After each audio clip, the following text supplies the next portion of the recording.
1, 2, 3, start. When we ask what is the matter, complaint of, and inquire into it, it must be borne in mind that it is not worse than what savage tribes practice among themselves or towards one another. Though, by the way, we do not for a moment defend wanton barbarity on the part of civilized man toward savage who for the first time come under his control. Full stop.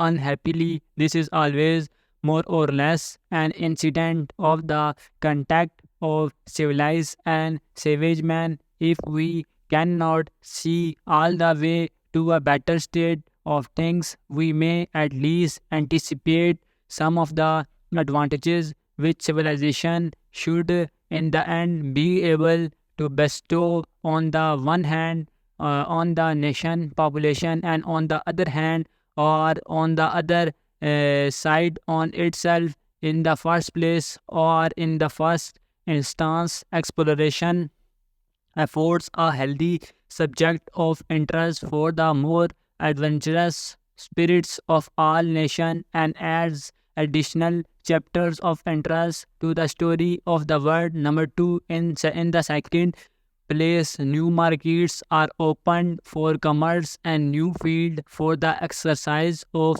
ability. Full stop. In the third place, regions are opened up which may be of much value as an outlet for the overgrown population of other regions. Full stop. In the next place or in the last place, colonization is a hopeful part of that onward march of humanity in which all have the deepest interest. Full stop. The various political parties in this country are represented in almost every district by local clubs. Full stop.